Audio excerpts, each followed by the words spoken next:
Hello, good afternoon, good evening kung anong oras man nyo ito mapanood. Welcome po kayo sa aking YouTube channel, Color Mix TV. Ayan! Yan, shout out muna tayo. Pasalamat, no?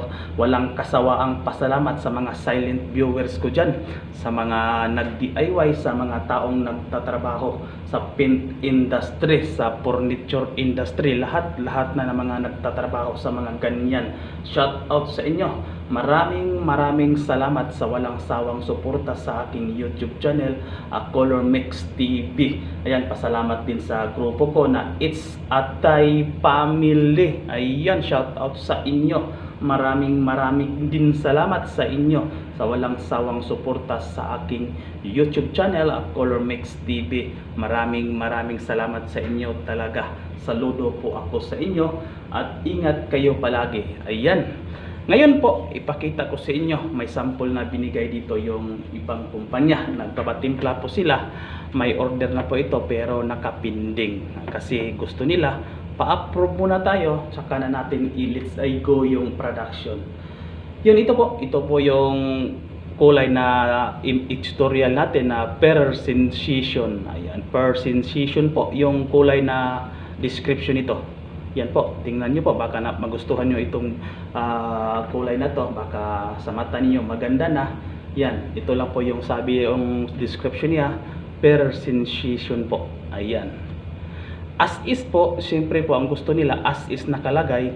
Gusto nila parehas talaga ang kulay na ititirahin natin at titimplahin natin sa sample nila. Yun po ang ibig sabihin ng as is. Kumbaga, kung makuha pa natin ng 100%, ibigay na natin, itodo na natin to. Ayan. Tapos may pinadala dito sila na kahoy. Dito natin i-spray pagkatapos natin magtimpla. Dito nila ipalagay. Ayan, itong kahoy na to.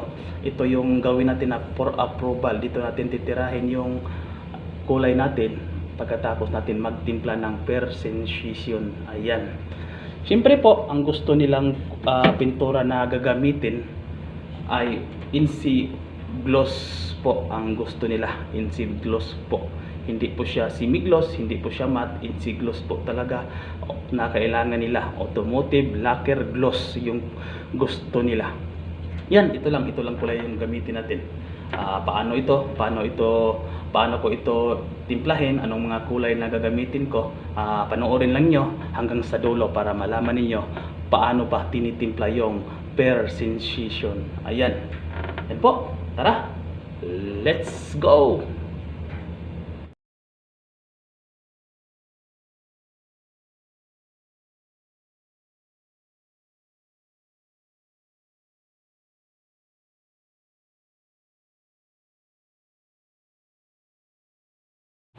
Ayan, ito yung gagamitin natin na pangulay.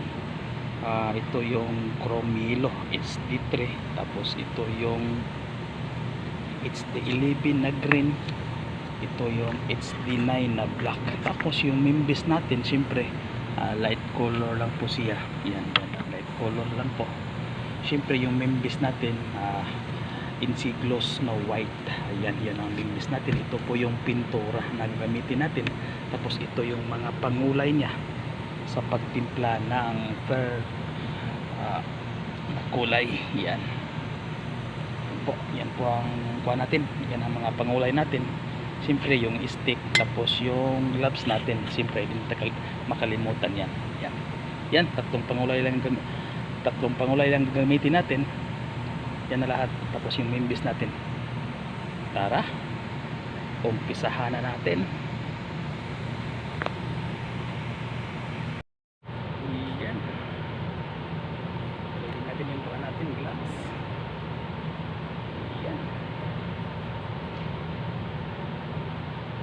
Yan, komportable kasi ako. Bago ko siya lagyan ng formation, i-manual ko muna siya, kasi kung idiretso ko siya ng formulation, matagalan ba. Gusto ko siya yung sistema ko sa pag-mix ng pintura.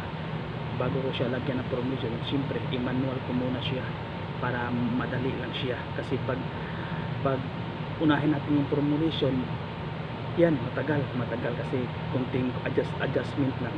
Mas maganda itong manual muna bago formulation. Yun lang ang sa ating sistema. Yan. Ito ay yung main base. Ito yung mga pangulay natin. Yan, tapos ito yung karton na gagamitin natin sa pag-trace. Yan, pag-trace natin yan. Tapos ito yung sample. Dito lagay. Tara. Let's go na. Sa mga nag-DIY dyan, siyempre, dahan-dahan lang po tayo kung hindi pa ninyo kabisado yung mga pangulay, yung ano ang hatak ng pangulay, kasi mahirap na kung madami yung pangulay na ilagay nyo, yan masisira talaga, baka hindi niyo makukuha yung kulay na yung sample na pinakuha nyo, tinignan, baka hindi nyo makuha. Yan, kung green lang muna, yan, dahan-dahan lang po tayo.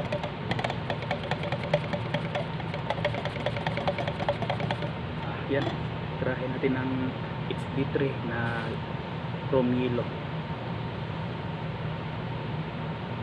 Yan, dandahan lang po sa mga nag-DIY dyan. Ganun lang, dapat kabisado ninyo yung mga pangulay. Yan o, tingnan mo, maraming yellow pa, dumami ang yellow. Ganun ang sistema. Kung masubrahan, delikado. Matapang kasi itong mga pangulay na to, kung hindi mo kabisado talaga, sira talaga. Ayan.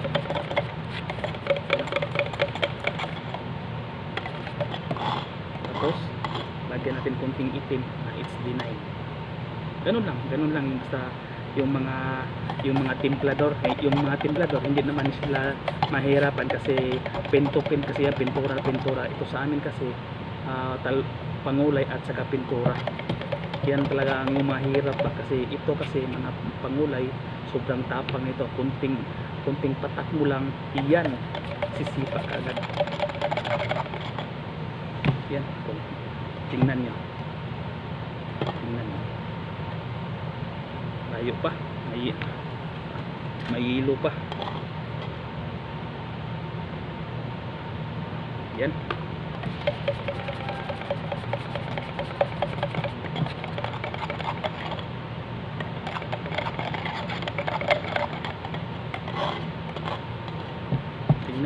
tingnan natin. Ayan, kunti pang hilo. Ayan, ganoon lang, dahan-dahan na po tayo talaga. Ayan, ganoon lang. Mas maganda kasi i-manual mo muna bago mo lagyan ng formulation.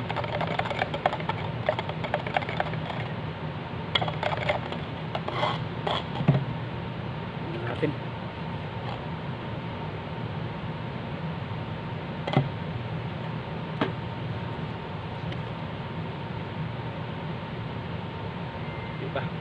Kunti pa. Lagyan pa natin.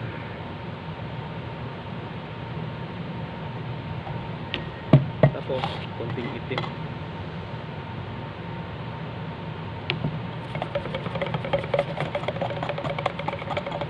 Ganun naman ito, ganito naman yung pin center sa atin na naka-manual, pero pwede naman na lagyan din ng formulation kasi sa kanila kasi pin to pin kasi sa amin pangulay talaga ang ginagamit. Yan, tingnan natin.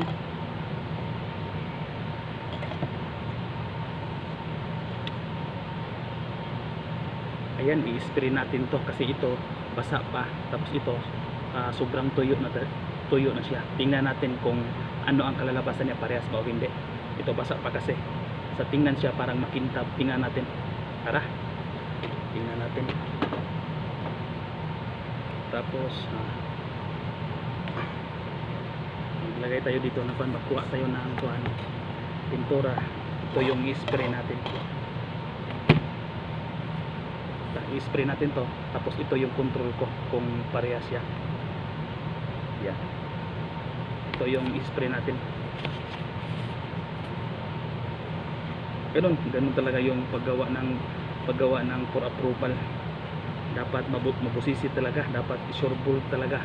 Sa iba kasi sa mga pin center, diretsuhan na, ganito okay na, bigay na. iba kasi sa factory kasi kailangan talaga sureball yung pintura, kulay mo, tapos kailangan talaga naka-approve, kailangan mapa-approve mo para yung customer pabalik-balik ba, kung baga ganun ba, ganun yung pagkuha ng pagtrato ng customer namin. Sureball yung kuha namin pagbigay ng pintura. Tara, punta tayo sa spray room. Ayan na, nasa spray room na po tayo. Siyempre, i-spray natin yung tinimpla natin na pintura. Sana lang makuha natin yung kulay. Kasi yung kulay na to, as is talaga, kailangan ikuha mo talaga siya ng 100%. Yan talaga ang kuha ng customer. Basta nakalagay na as is, yan. Sureball na talaga yan. Sureball na yung pagtitimpla mo, kailangan makuha mo talaga siya parehas na parehas. Yan. Ito yung sample. Siyempre, i-set aside natin yan. Tapos ito yung kahoy na pinadala nila, dito natin titirahin kasi ito yung for approval natin. Tapos ito naman yung tinimpla natin, yung nilagay natin. Nagkuha tayo konti sa 1 litro, nagkuha tayo ng kalahating cup para i-spray natin. Tapos siyempre itong pintura na to ay single component, automotive lacquer color po ito siya, gloss po siya. Siyempre basta single component, wala po siyang catalyst, lacquer thinner lang po ang kailangan para mahalo or makuha yung pintura. Yan, nilagyan ko na siya ng thinner. Ayan, nilagyan ko siya ng thinner na INSI thinner or automotive lacquer thinner. Yan lang po, basta single component na pintura, wala po siyang mga catalyst, thinner lang po talaga siya. Yan, ito na yung tinimpla natin. Sana makuha natin talaga, maparehas natin yung kulay. Sa tingin ko naman may konting diferensya, or siyempre tingnan lang talaga natin kasi yung sample tuyong-tuyo talaga siya. Mahirap din kasi magdesisyon tayo agad na hindi pa natin na-spray, nakita, hindi natin napatuyo pa. Yan. Tara, ito na. Lagyan natin na ito. Yan. Tapos siyempre yung safety natin. Ito yung safety yan. Always kasing bago to kasi every 3 months palit na naman ito. Palit lahat, palit lang yung perme, palit ng mga safety shoes yan, lahat talaga updated. Yan. Kailangan meron tayo dito kasi. Yan. Basta mag-spray dapat may mask kayo talaga, kompleto. Yan. Tara. Ito po yung sample. Yan, dito natin ilagay. Yan.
Ayan, kailangan pulidong-pulido yung pag-spray natin kasi itong customer kasi ito, sobra siyang stricto talaga.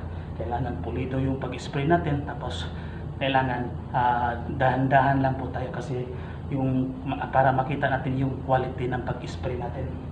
Yan. Ito, sana ma-okay talaga siya. Kuan lang, para happy naman yung kumpanya. Kasi malaking order kasi ito. Mga 800 liter lahat ito. Yan. Kailangan makuha natin to mga 5 drum or 8 drum ito. Yan. Kailangan makuha ito. Yan. Patuyuin lang natin muna mga 1 oras tapos balikan natin.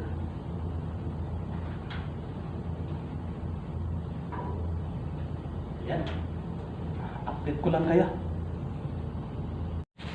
Ayan, patuyuin lang muna natin ng maayos kasi para matingnan natin ang maayos talaga, para formal natin siya, natingnan na okay ba siya o hindi. Yan. Kasi ito, basa pa talaga.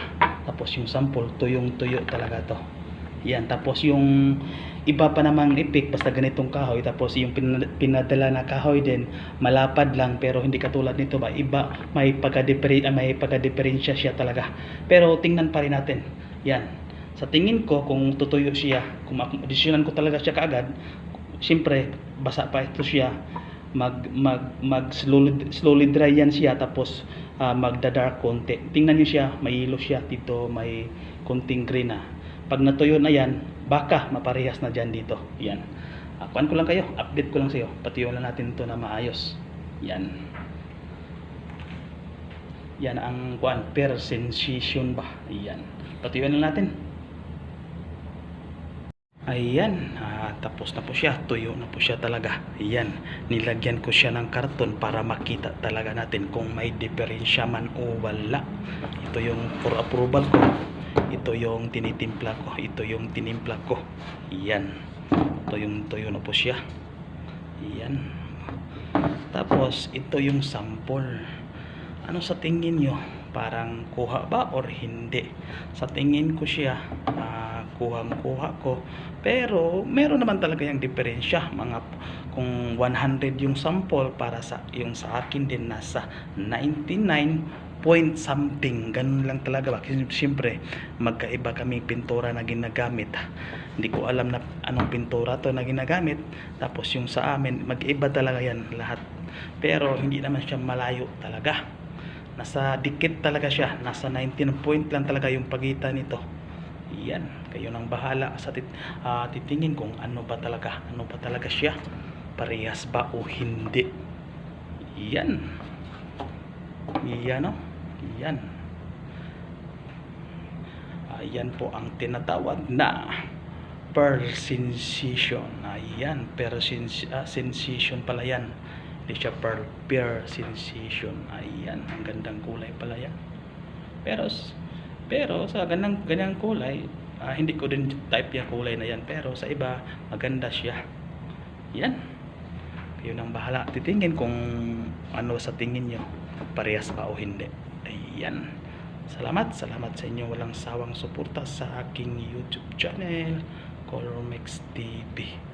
Ayan, salamat sa inyo, salamat sa mga silent viewers at sa mga nag-DIY dyan, at sa mga kagrupo ko na It's Atay Family. Salamat.